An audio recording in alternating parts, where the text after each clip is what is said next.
Hi guys, ఈరోజు అయితే perfect సున్నుండలు ఎలా చేసుకోవాలో చూపిస్తాను.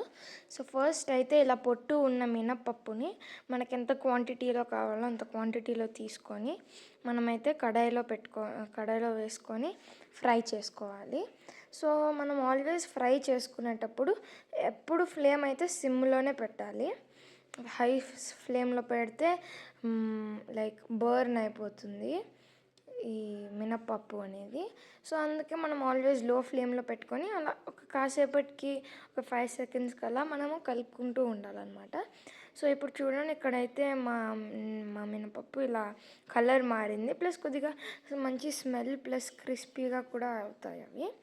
సో ఇప్పుడైతే మనం మినప్పప్పు ఫ్రైయింగ్ పని అయిపోయాక మనం కొద్దిగా బెల్లం ఉంటుంది కదా, బెల్లంని నైఫ్తో గ్రేట్ చేసుకోవాలి. సో ఇలా చూపిస్తున్నట్టు అలా అంటే మరీ పౌడర్ లాగా ఉండక్కర్లేదు, కాకపోతే మెత్తగా ఉంటే మంచిది. సో అలా నైఫ్తో గ్రేట్ చేసుకున్నాక ఇప్పుడైతే నేనేం చేయబోతున్నానంటే ఈ మినప్పప్పు ఉంది కదా, అదంతా నేను ఒక మిక్సీలోకి వేసుకొని నేనైతే ఇప్పుడు మిక్సీ పట్టుకోబోతున్నాను. సో మిక్సీ పట్టుకుంటున్నా. దాని తర్వాత బెల్లం కూడా మిక్సీ పట్టుకోవాలి. లైక్ మీరు బెల్లం సపరేట్గా అయినా మిక్సీ పట్టుకోవచ్చు, కావాలంటే మినపప్పుతో పాటు అయినా పట్టుకోవచ్చు. సో బెల్లము మినపప్పు రెండు మిక్స్ అయ్యేలాగా పట్టుకోవడం కోసం నేనైతే బెల్లంని మినపప్పు పౌడర్లో వేసి పట్టుకుంటున్నాను. సో దాని తర్వాత మనమైతే ఈ ఆయన ఏదైతే పౌడర్ ఉందో దాన్ని మనం ఒక కడాయిలోకి కానీ ఏదైనా పెద్ద బౌల్లోకి ట్రాన్స్ఫర్ చేసుకొని ఇలా వీడియోలో ఉన్నట్టు ఏమన్నా లంప్స్ ఉంటే అవన్నీ చేత్తో క్లియర్ చేసుకోండి, చేత్తో ఇలా పిసికి. సో దాని తర్వాత అవన్నీ పౌడర్ లాగా చేయండి, ఆ లంప్స్ ఏమాత్రం ఉండవు. అండ్ ఆల్వేస్ గుర్తుపెట్టుకోండి, అది పిండి బాగా మిక్స్ అవ్వాలి, బెల్లము ఇంకా మినపపిండి. సో అది మిక్స్ అవ్వలేదంటే మనకి డిఫరెంట్ టేస్ట్స్ వస్తాయి. అంటే 1 బైట్లో మినప టేస్ట్, ఇంకొక బైట్లో బెల్లం టేస్ట్ అట్లా వస్తుంది. కానీ మనకి రెండు కలిపి కావాలి అన్నమాట టేస్ట్. సో మనకైతే మంచిగా పిండి బాగా పట్టుకునేలాగా చూడండి, రెండు బాగా మిక్స్ అయ్యేలాగా పట్టాలి పిండి. సో అది మన మెయిన్ టాస్క్ ఇక్కడ. దాని తర్వాత అయితే మనము ఇక్కడ చూస్తున్నట్టయితే పిండి చాలా మెత్తగా ఉంది. సో ఇలా మెత్తగా పిండి పట్టుకోవాలి.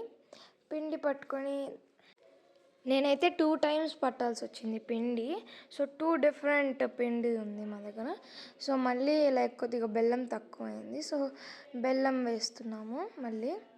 సో లైక్ నేను 2 టైప్స్ ఆఫ్ బెల్లం వాడాను, ఫస్ట్ బ్యాచ్కి సెకండ్ బ్యాచ్కి, బికాజ్ బెల్లం అయిపోయింది.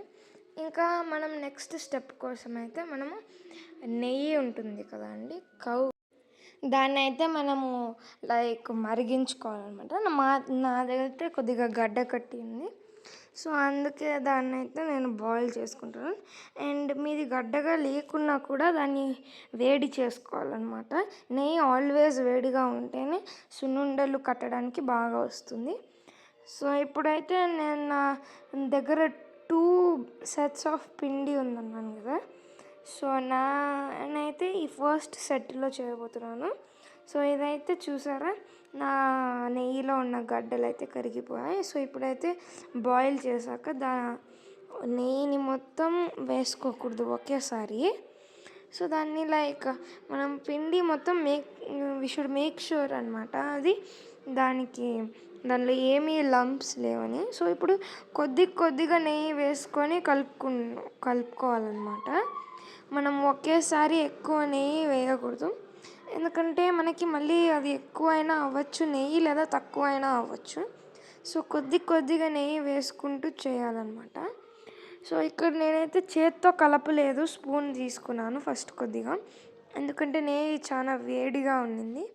సో ఇప్పుడు కొద్దిగా వార్మ్ టెంపరేచర్కి వచ్చాక నేనైతే నా చేయితో మిక్స్ చేస్తున్నాను ఇంకా.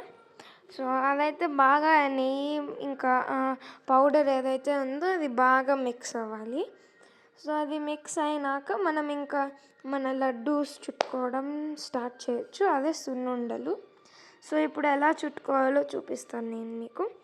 ఫస్ట్ అయితే అదిగో చూడండి, ఇలా మీ హ్యాండ్స్లోకి కొద్దిగా ఆఫ్ దట్ మిక్స్చర్ని తీసుకొని ఇలా ప్రెస్ చేస్తూ తిప్పుతూ మనమైతే మంచిగా సున్నుండలు చేసుకోవచ్చు. సో ఇలా ఒక సెవరల్ టైమ్స్ మనకి సమ్టైమ్స్ విరిగిపోవచ్చు. సో దాని తర్వాత కూడా మనం స్టిల్ వాటిని ఇలానే ఉండల్లాగా చుడుతూ ఉంటే మనకైతే ఇది పర్ఫెక్ట్ సున్నుండ రెడీ అయిపోతుందండి. సో మీకైతే ఈ రెసిపీ నచ్చింటే షేర్ చేసి లైక్ చేసి సబ్స్క్రైబ్ చేయడం మాత్రం మర్చిపోవద్దండి. Thanks for watching.